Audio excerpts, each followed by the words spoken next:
Hello everyone, very warm welcome to all of you in Upgrade IAS. आज हम लोग एक इम्पॉर्टेंट और बर्निंग टॉपिक पर बात करने के लिए जा रहे हैं। बर्निंग टॉपिक है हमारा डीआई 70वीं मेंस का जो बुकलेट आप लोग डाउनलोड कर रहे हैं, जिन्होंने मेंस दिया है उसके रिगार्डिंग बात करेंगे। उसके डीआई में जो आपने स्कोर किया है या कितना एवरेज स्कोर है, कितना स्कोर होना चाहिए, कितने स्कोर से आपका मेंस, अगर आप कितना स्कोर करते हैं कि आप मेंस में आपका जो रिजल्ट जो हो जाता है, तो इन सब चीज़ों पे बात करेंगे। क्यों बात करना जरूरी क्यों है? क्योंकि बात करना जरूरी इसलिए है कि आप यहाँ पे देखेंगे नंबर ऑफ थ्योरी जो है यहाँ पे आपको प्रोपाउंड किया जा रहा है। अलग अलग यूट्यूबर, अलग अलग कोचिंग वाले, अलग अलग जो मेंटोर्स हैं, ठीक है, वो अलग अलग आप अपना जो थ्योरी प्रोपाउंड कर रहे हैं। कोई बोल रहा है कि नहीं आपका डीआई खराब गया तो आपका सिलेक्शन नहीं होने वाला है। कोई बोले कि आपका डीआई अगर इतना बना तो आपका सिर्फ मेंस में सिलेक्शन होने वाला, मेंस में रिजल्ट होने वाला है। तो इन्हीं चीज़ों पे और हम बात करेंगे। जो एंजाइटी लेवल है आप लोग का, जो डाउट है, जो सेल्फ डाउट आप लोग क्रिएट कर लिए हैं, उस पर हम लोग बात करेंगे, ताकि आप लोग कंसंट्रेशन आप अपनी तैयारी पर रख सकें, प्रिपरेशन पर रख सकें, खास करके जो अपकमिंग इंटरव्यू है उसमें, और साथ ही साथ में जो 71वीं जो आपका प्रीलिम्स रिजल्ट आने वाला मेंस है उसमें आप अच्छा कर सकें। तो इसी पे बात करेंगे। जो पहला हमारा ये है कि डीआई के बाद स्टूडेंट घबराए हुए क्यों हैं। पहली बात यह है कि ये कॉमन फिनोमेना देखा जा रहा है कि जितने भी स्टूडेंट हैं वो घबराए हुए हैं। पूरे हर एक को फोन करके पूछ रहे हैं भाई तुम्हारा कितना बना, या हम लोग से फोन करके पूछ रहे हैं सर कितना इसमें होगा कि नहीं होगा। दूसरा क्वेश्चन है कि स्कोर मात्र 40 से 50 के बीच में हो रहा है डीआई, और टाइम भी नहीं बचा था, इसीलिए अब सर बताइए कि यहाँ पे हमारा सिलेक्शन होगा कि नहीं होगा, फाइनल सिलेक्शन में क्या प्रभाव पड़ने वाला है। तो इन्हीं चीज़ों पर बात करेंगे कि आप अगर डीआई नहीं भी बनाते, एक डीआई बनाते, तब भी आपका फाइनल सिलेक्शन अच्छे रैंक से होता है। कैसे होता है उन सब बातों पे बात करेंगे। उसके बाद डीआई मान लीजिए जो तीसरा इंपॉर्टेंट क्वेश्चन है, एक पहला क्वेश्चन था, ये आपका दूसरा है, और तीसरा क्वेश्चन ये है कि सर डीआई तो सही बना, 60+ बना, बट हमारा जीएस, करंट अफेयर और हिस्ट्री हैम्पर हो गया। हिस्ट्री और इसमें टाइम ही नहीं बचा, इसीलिए क्वालिटी और कंटेंट बहुत अच्छा नहीं दे पाए। ठीक है, तो इन्हीं चीज़ों पे बात करेंगे हम लोग। पहले बात करेंगे कि यहाँ डीआई का क्वेश्चन देख लेते हैं। डीआई का क्वेश्चन देखने के बाद हम लोग को पता चलेगा एक आइडिया। अगर क्वेश्चन देखेंगे डीआई का जो क्वेश्चन है, अगर आप देखेंगे तो इसमें दो तरह से है। एक है कि आपका एक जो है क्वेश्चन नंबर 7 है। क्वेश्चन नंबर आपका क्या है? क्वेश्चन नंबर आपका 7 है। 7 का अगर मान लीजिए कि आप ये वाला क्वेश्चन बनाए हैं, अगर ये वाला क्वेश्चन बनाए हैं तो ऑब्वियस बात है, और अगर आप पाई चार्ट बनाए हैं, अगर 7 का अगर ए बनाए हैं और प्लस आप पाई चार्ट बनाए हैं, ठीक है, उसका भी मान लीजिए ए बनाए हैं, तो लगभग आपका 1 घंटा 20 मिनट तो लगना ही है। कोई अगर बोलेगा कि हमने ये दोनों क्वेश्चन बनाया है और हमारा टाइम क्या है कि बहुत 1 घंटा या 45 मिनट लगा है या 50 मिनट लगा है, हम मान ही नहीं सकते हैं।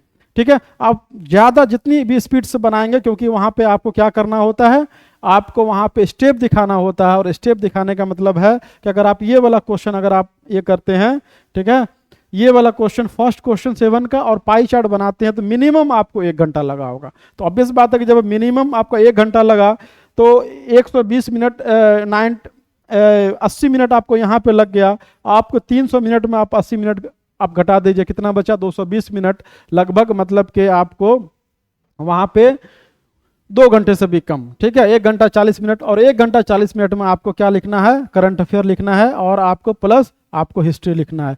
दूसरी बात आप ये जानते हैं कि हिस्ट्री तो टाइम टेकिंग है, और आज इस बार का जो शॉर्ट क्वेश्चन है वो भी डिफिकल्ट है। पहली बात, अगर कोई मान लीजिए 7 का बी बनाया है प्लस 8 का भी बी या और बनाया जी, इसमें और दिया हुआ है, कोई बात नहीं है, 7 का और है, अगर ये है तो हम मान सकते हैं कि 1 घंटा में अगर वो बनाया है तो ये मान के चलते हैं कि चलो वो सही बनाया है। या फिर मान लीजिए कोई जो 7 का ए बनाया है और 8 का और बनाया है, तो भी हम लोग ये मान के चलते हैं कि 1 घंटा 5 मिनट से लेकर के 1 घंटा 10 मिनट लगा। तीसरी बात, एक्यूरेसी। यहाँ पे आप अगर देखेंगे तो क्वेश्चन जो है एक्यूरेसी में आप लोग मार खाइएगा, क्योंकि दोनों क्वेश्चन डिफिकल्ट है। यहाँ पे देखते हैं कितना जगलिंग है, डाटा पे डाटा दिया हुआ है।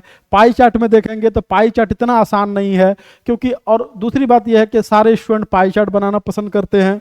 तो यहाँ पे देखेंगे कि काफ़ी कॉम्प्लिकेटेड हो जाता है। कॉम्प्लिकेटेड होने का मतलब यह है कि आप ऑब्वियस बात है कहीं ना कहीं गलती करेंगे। ठीक है, तो यहाँ पे पाई, यहाँ पे जो हम लोग बात कर रहे हैं कि जो हमारा DI है, DI में टाइम आपका कितना, मिनिमम आपका 1 घंटा 10 मिनट लगा जिसका सही बना है।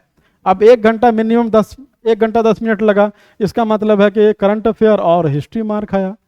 दूसरा दूसरा दूसरा पर्सपेक्टिव ये है कि सर हमने क्या बनाया, 40 से लेके 50 मार्क्स ही बनाया है DI।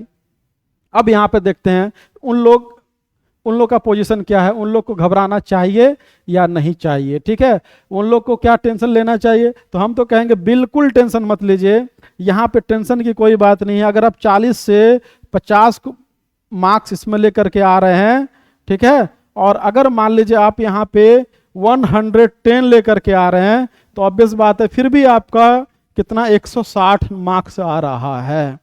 कोई स्टूडेंट अगर 40 से 50 नंबर DI में लेकर के आ रहा है और 110 आप हिस्ट्री में मान लीजिए कि बहुत अच्छा लिखे, 55 नंबर हिस्ट्री में देता है, जिन्होंने अगर फिगर बना दिया है थोड़ा ठीक ठाक लिखा है तो उसको 18 करके मिल जाता है, 18 54, तो 55 नंबर इसका मान के चलते हैं। करंट अफेयर में हमेशा आपको 18 19 20 22 24 तक भी मिलता है, तो इसमें कोई डाउट नहीं है। इसमें भी मान लीजिए 55 है तो ऑब्वियस बात है 110 नंबर। हो सकता है कि आप इसमें 115 भी लेकर के आ सकते हैं। अगर मान लीजिए सपोज कीजिए कि आपका एक ही DI बना है, तो आप इसमें पूरा टाइम दिए हैं, पूरा स्टेप बाय स्टेप तोड़ करके लिखे हैं उसको, उसका जो क्वेश्चन का डिमांड है उस पर लिखे हैं, जैसे चंपारण वाला कई सारा क्वेश्चन का डिमांड था उस पर लिखे हैं, तो ऑब्वियस बात है कि आपको इसमें 115 भी आ सकता है, और इधर अगर 36 भी आ गया आपको और 115 अगर यहाँ पे है फिर भी आप 150 प्लस हैं। तो GS1 में अगर आप 150 प्लस लेकर के आते हैं तो मान के चलिए आप 150 प्लस है तो मान के चलिए कि आप बिल्कुल सेफ हैं। दूसरी बात कि अब यहाँ पे क्वेश्चन ये आता है कि 40 से 50 नंबर है सर, ठीक है, तो फाइनल सिलेक्शन होगा कि नहीं होगा, ठीक है। हम लोग ये बात करेंगे कि अगर यहाँ 40 से 50 नंबर है, सपोज कीजिए कि 40 से 50 नंबर है हमारा, देखिए ये क्वेश्चन आसान था, इसमें बोल सकते हैं टाइम कम लगेगा। कोई बोल रहा है कि 40 से आपका 50 मार्क्स है, तब सिलेक्शन पे क्या प्रभाव पड़ेगा, सिलेक्शन पे क्या प्रभाव पड़ेगा। तो आप अगर ये मान के चलिए कि हमने 40 से 50 बनाया, आपको मान के चलिए कि 160 आपको GS में है ना, उसके बाद मान लीजिए कि आप मिनिमम लेते हैं GS2 सबका अच्छा होता है, जो क्वेश्चन है अगर आप लिखे होंगे, आप अगर मान लीजिए कहीं आपके पास नॉलेज होगा, पहले से पढ़े होंगे, तो आप आराम से 130 लेकर के आ सकते हैं। ए से अब बच गया ए से में अगर आप 150 से 160 भी लेकर के आते हैं, अगर 150 ही मानते हैं तो कितना हो गया, 440 हो जाता है। और 440 इस बार अगर कोई लेकर के आ रहे हैं तो उसका सिलेक्शन 100% पक्का है। तो आप ये मान के चलिए कि ये सिलेक्शन वाला नंबर है। हो सकता है कि मान लीजिए अगर आप एक भी क्वेश्चन बनाए हैं तो भी आपका चांसेस है, क्योंकि आप देखिए मेल में अपने अपने कैटेगरी में, जैसे जनरल है, OBC है, EBC है, उसी तरह फीमेल में EWS है, उसी तरह मान लीजिए कि अपने अपने जो बिहार का डोमिसाइल भी लागू हुआ है। तो कहने का मतलब है कि अगर किसी को मान लीजिए कि 40 से अगर 50 भी DI में आ रहा है तो घबराइए मत, आपका सिलेक्शन होगा। अगर आपने ऐसे लिखा है अच्छे से, आपको लगता है कि ऐसे लिखे हैं और 40 से 50 नंबर DI आ जा रहा है, या 40 से 45 भी आ रहा है, तो भी आपका चांसेस बहुत बढ़िया है। अब इसमें क्या करना है कि थोड़ा इंटरव्यू में थोड़ा सा अच्छा कर लेना है। हम लोग को ब्लंडर मिस्टेक नहीं करना है, ऐसी बातें नहीं करना जिससे कि इंटरव्यूअर गुस्सा हो जाए।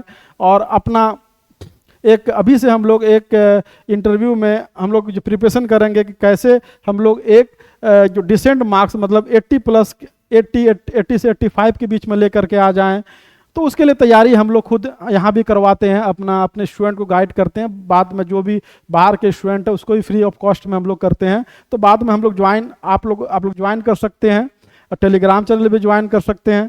तो कहने का मतलब है कि इंटरव्यू पे आप फोकस कीजिए, इसको छोड़ दीजिए, कॉपी मत चेक करवाइए किसी से, जो DI सही हुआ, जो नहीं हुआ मत उस पर फोकस कीजिए। दूसरी बात के मार्केट के आंसर पे, एक और बात है आंसर की पे, आंसर की में देखेंगे कि मार्केट में अलग अलग यूट्यूब चैनल है, आपको कहीं पे अलग अलग आपको मार्क वहाँ पे दिखा रहा है। आप ये देखेंगे कि यूट्यूब में अलग आंसर दे रहा है, दूसरे में अलग आंसर दे रहा है। तो आप खुद से बनाइए, खुद से बैठिए, आप बनाइए। अगर आपसे नहीं होता है तो आप क्या कीजिए कि जीपीटी, चैट जीपीटी का सहारा लिए, जेमिनी का सहारा ले लीजिए, उसमें कमांड दीजिए, उसको 2-3 बार रीचेक करवाइए। और हमने ये किया है कि पहले खुद से बनाया हमने आंसर की भी हम लोग अपने टेलीग्राम चैनल में प्रोवाइड कर देंगे। तो खुद से बनाया, उसके बाद हमने तीनों एआई जो परप्लेक्सिटी, जेमिनी और चैट जीपीटी पे हमने उसको चेक किया, उसको कमांड दे करके चेक करवाए, और वो वही आंसर दिया जो हमने बनाया था। ठीक है, तो ऑब्वियस बात है कि इस पे भी आप अगर सेल्फ डाउट है तो इस पे भी चेक कर सकते हैं। और बुकलेट आप मत देखिए, अब जो हो गया, बुकलेट मत देखिए, इंटरव्यू पे फोकस कीजिए। ठीक है, डीआई आपका बहुत ज़्यादा इस बार गेम नहीं करने वाला है, गेम करने वाला ऐसे। अगर आप ऐसे में 10 मार्क्स अगर आप ज़्यादा लेकर के आ जा रहे हैं तो डीआई को आप कंपनसेट कर ले रहे हैं। ठीक है, तो आज के लिए इतना ही। आप लोग एंजाइटी में नहीं रहिए, हम लोग इंटरव्यू प्रोग्राम भी स्टार्ट करने के लिए जा रहे हैं। मेंस तो हमारे यहाँ चलेगा, फाउंडेशन बैच भी स्टार्ट होने वाला है। तो आप लोग जाते जाते इसको चैनल को सब्सक्राइब कीजिए और टेलीग्राम चैनल जरूर ज्वाइन कीजिए। धन्यवाद।